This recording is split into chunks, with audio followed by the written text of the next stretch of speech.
Hello friends, welcome to my YouTube channel school of knowledge. आज मैं आपके लिए गणित विषय की पाठ्य योजना लेकर आई हूं और इसका प्रकरण है पूर्णांक। आइए देखते हैं कि इसके लिए पाठ्य योजना कैसे तैयार करेंगे। इसमें सबसे पहले लिखते हैं सबसे ऊपर पाठ्य योजना संख्या, फिर लिखते हैं छात्राध्यापक या छात्राध्यापिका का नाम, उसके बाद लिखते हैं विद्यालय का नाम जहाँ से आप ट्रेनिंग ले रहे हैं। ठीक है, उसके बाद हम एक टेबल बनाते हैं जिसके अंतर्गत ये 5 बिंदुओं को लिखा जाता है, जिसमें पहला होता है दिनांक। दिनांक वो दिनांक होता है जिस दिन आप ये शिक्षण कार्य करेंगे। दूसरा है कक्षा, तो ये हमारा कक्षा 6 के लिए बना हुआ है। विषय हमारा गणित है।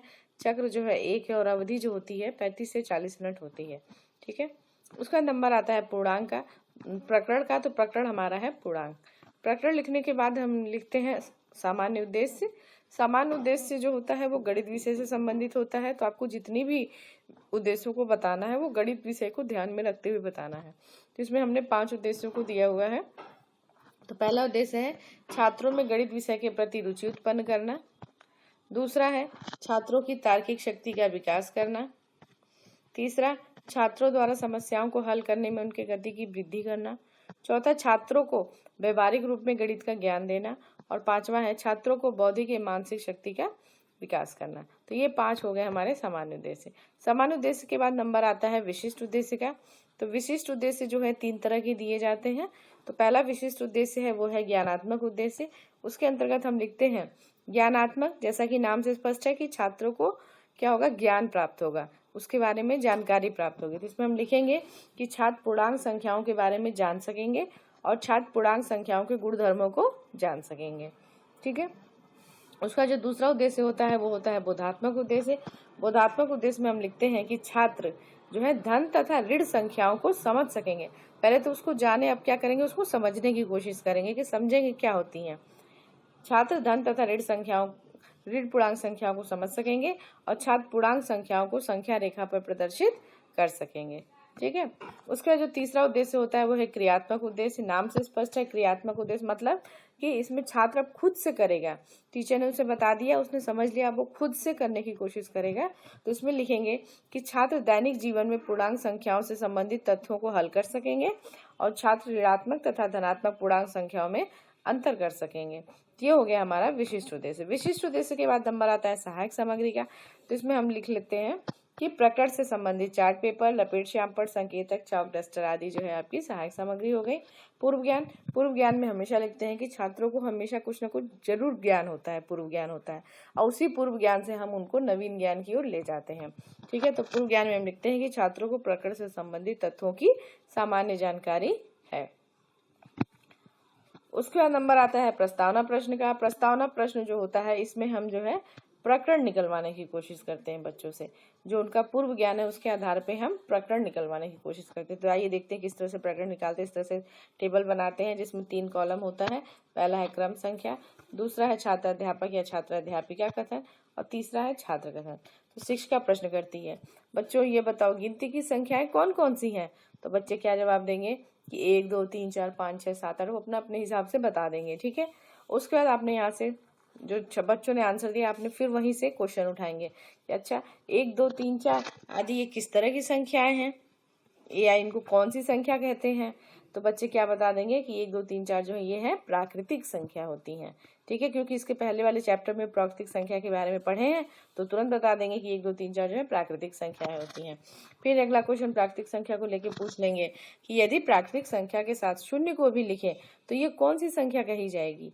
ठीक है, तो बच्चे क्या बता देंगे, क्योंकि इसके पहले चैप्टर में पढ़े हैं, तो बता देंगे कि यह संख्या कैसी कही जाएगी, पूर्ण संख्या कही जाएगी। ठीक है, उसके बाद हम अगला क्वेश्चन पूछेंगे पूर्ण संख्या को लेके कि पूर्ण संख्या तथा ऋणात्मक संख्या को साथ में लिखे तो ऐसी संख्या क्या कहलाती है। तो बच्चे क्या बता देंगे कि ऐसी संख्या क्या कहलाती है, पूर्णांक कहलाती है, जिसमें कि सभी हैं, पूर्ण अंक हैं, जो सारे ही अंकों को लेके चल रही है, तो उसको बोल देंगे पूर्णांक संख्या कहते हैं। देखिए बच्चे यहाँ भी मौन हो सकते हैं, अगर यहाँ मौन नहीं होते हैं, बच्चे बता देते हैं पूर्णांक संख्या, तो आप इससे रिलेटेड अगला क्वेश्चन पूछ लेंगे। अगर यहाँ बच्चे मौन हो गए तो ये समस्यात्मक हो गया। सपोज ये बच्चे यहाँ मौन नहीं होते हैं और बता देते हैं कि नहीं इसको तो हम पूर्णांक संख्या कहते हैं, तो आप फिर अगला क्वेश्चन पूछे, अच्छा ठीक है ऐसी बात है, तो आप फिर पूछिए अगला क्वेश्चन कि पूर्णांक संख्या के बारे में आप क्या जानते हैं। अब क्या ये वन वर्ड आंसर नहीं हो गया, आप क्या जानते हैं बारे में, आप क्या जानते हैं मतलब ये इलैबोरेटेड आंसर हो गया। तो अब बच्चा जो है वन वर्ड आंसर तो है नहीं, तो बच्चा कुछ संभावित आंसर देगा। जब संभावित आंसर देगा तो उसके लिए समस्या क्रिएट होगी। जहां समस्या आई तो वहां पे आपका प्रकरण निकल जाता है। तो हम क्या फिर कहेंगे कि उद्देश्य कथन करते हैं फिर कि छात्रों आज हम लोग गणित विषय के अंतर्गत पूर्णांक नामक पाठ का विस्तृत अध्ययन करेंगे। ठीक है, उसका नंबर आता है पाठ प्रस्तुतिकरण का। तो प्रस्तुतिकरण के लिए इस तरह से हम 5 टेबल बनाएंगे जिसमें 5 कॉलम होंगे। पहला है क्रम संख्या, दूसरा शिक्षण बिंदु, तीसरा छात्र अध्यापिका कथन, चौथा छात्र कथन और पांचवा होता है श्यामपट्ट कार्य का। तो हमारा पहला शिक्षण बिंदु है पूर्णांक संख्या। तो शिक्षिका प्रश्न करती है कि पूर्णांक संख्या से आप क्या समझते हैं। बच्चे मौन हो गए चूंकि हमने प्रकरण में ही निकलवा लिया। तब शिक्षिका क्या करेगी, स्पष्टीकरण देगी इसका कि पूर्णांक संख्याएं क्या होती हैं। कि ऋणात्मक, शून्य और धनात्मक संख्या के समूह को पूर्णांक संख्या कहते हैं। दशमलव तथा भिन्न संख्याएं पूर्णांक संख्या नहीं होती हैं। उदाहरण दे दिया कि -3, -2, -1, 0, 1, 2, 3 संख्याएं पूर्णांक है। इसमें -3, -2 तथा -1 को ऋणात्मक पूर्णांक संख्या तथा 1, 2 व 3 को धनात्मक पूर्णांक संख्या कहते हैं। ठीक है, अब साथ ही साथ इसको श्यामपट्ट पे भी इधर लिख के दिखा दिया कि यदि पूर्ण संख्याओं में ऋणात्मक संख्या को शामिल कर ले तो उसे पूर्णांक संख्या कहते हैं। उदाहरण दे दिया कि -3, -2, 1, ये जो इधर दिखाया था ना उदाहरण, वही सेम जो है श्यामपट्ट पे भी उदाहरण लिख के दिखा दिया। और साथ ही साथ बता दिया कि शून्य के ऊपर कोई भी आवेश नहीं होता है, न धन होता है न ऋण होता है, उदासीन होता है वो। फिर बता दिया कि -1, -2 और -3 को हम ऋणात्मक संख्या कहते हैं। और बता दिया कि 1, 2, 3 यानी इसमें प्लस आवेश भी अगर लगा सकते हैं, नहीं भी लगा सकते, वो अंडरस्टूड होता है कि प्लस है, तो आप इसको कह सकते हैं कि ये धनात्मक पूर्ण संख्याएं होती हैं। ठीक है, उसके बाद इससे रिलेटेड बोधात्मक प्रश्न पूछ लेंगे कि ऋणात्मक संख्या तथा पूर्ण संख्या मिलकर कौन सी संख्या बनाती है। तो बच्चे क्या जवाब दे देंगे, पूर्णांक संख्या बनाती है।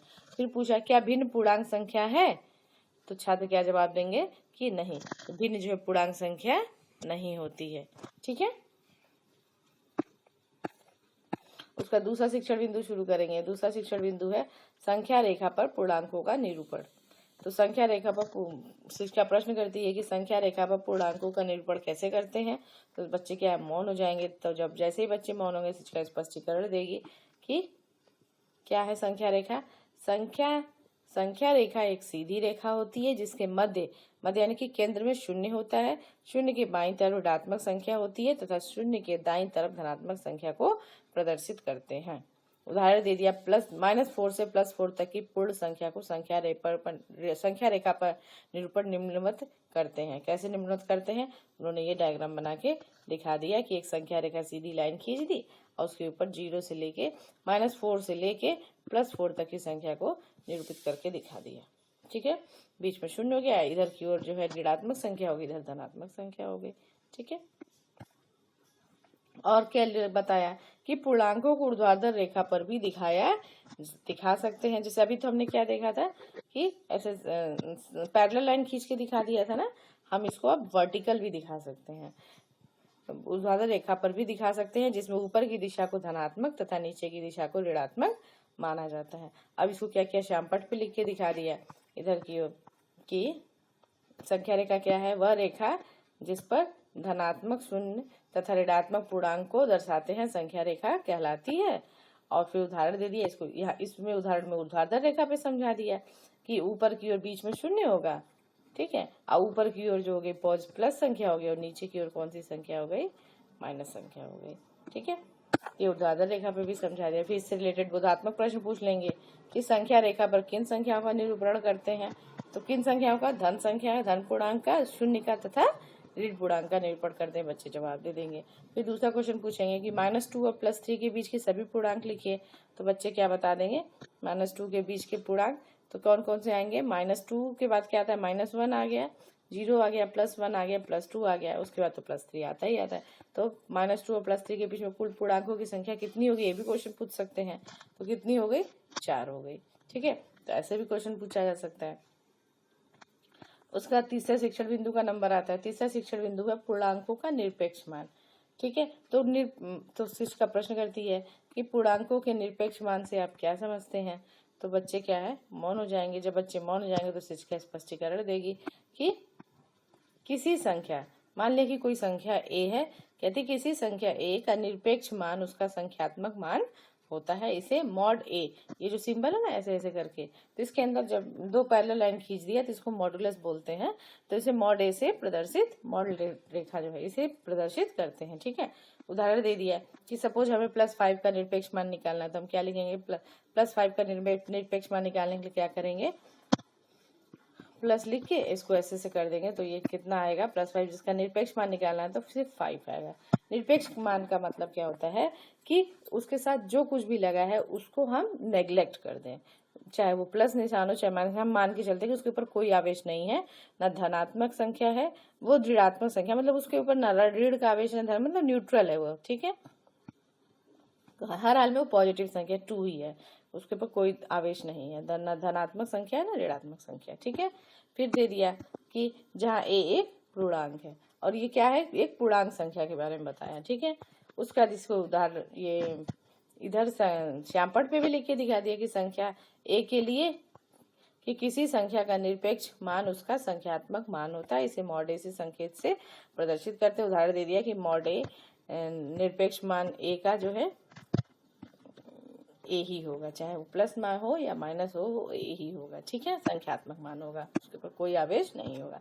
फिर से रिलेटेड बोधात्मक प्रश्न पूछ लिया कि किसी संख्या का निरपेक्ष मान क्या होता है, तो बच्चे क्या जवाब देंगे कि उसका संख्यात्मक मान होता है। फिर अगला क्वेश्चन पूछ लिया कि +11 तथा -9 का निरपेक्ष मान बताइए, तो बच्चे जवाब दे देंगे +11 का निरपेक्ष मान ऐसे बना के मॉड के निशान के अंदर +11 क्या हो गया, 11 हो गया। अब -9 का क्या हो जाएगा, -9 को इस तरह से मॉड के अंदर बंद करेंगे और उसका मान क्या हो जाएगा, 9 हो जाएगा। ठीक है, तो ये था हमारा तीसरा शिक्षण बिंदु। उसका नंबर आता है पुनरावृत्ति प्रश्न का। तो पुनरावृत्ति प्रश्न में हम अपने तीनों शिक्षण बिंदु से एक क्वेश्चन पूछ लेंगे कि पूर्णांक संख्याएं क्या होती हैं, दूसरा पूछ लिया कि संख्या रेखा के बारे में आप क्या जानते हैं, और तीसरा पूछ लिया कि -15 का निरपेक्ष मान ज्ञात करिए। उसका नंबर आता है श्यामपट्ट सारांश का। तो श्यामपट्ट सारांश में हम जो है जो तीनों शिक्षण बिंदु पढ़ाए हैं उसको शॉर्ट फॉर्म में लिख के दिखा देते हैं कि पूर्णांक संख्या पहला है कि ऋणात्मक शून्य तथा धनात्मक संख्या के समूह को पूर्णांक संख्या कहते हैं। उदाहरण दे दिया कि संख्या रेखा बता दिया कि ऋण शून्य तथा धनात्मक संख्या को दर्शाने वाली सीधी रेखा को संख्या रेखा कहते हैं। आइए उदाहरण देके समझा दिया। ठीक है, और उसका तीसरा निरपेक्ष मान बता दें कि किसी पूर्णांक संख्या के संख्यात्मक मान को निरपेक्ष मान कहते हैं। उदाहरण दे दिया कि 5 का निरपेक्ष मान 5 है। ठीक है, उसका कार्य दे दिया कि -7 से +5 तक की पूर्णांक संख्याओं को संख्या रेखा पर प्रदर्शित कीजिए, और क्या दे दिया कि -13 तथा +15 का निरपेक्ष मान ज्ञात कीजिए। तो ये हो गई हमारी आज की पाठ्य योजना पूर्णांक संख्या। फ्रेंड्स, आपको मेरी वीडियो कैसी लगी प्लीज़ कमेंट करके ज़रूर बताइएगा। अगर आपको मेरी वीडियो अच्छी लगी हो तो प्लीज़ इसे लाइक करें, शेयर करें और मेरे चैनल को सब्सक्राइब करें। अगले लेसन प्लान में आपसे फिर मिलूंगी, तब तक के लिए आप अपना ध्यान रखें। Take care, bye.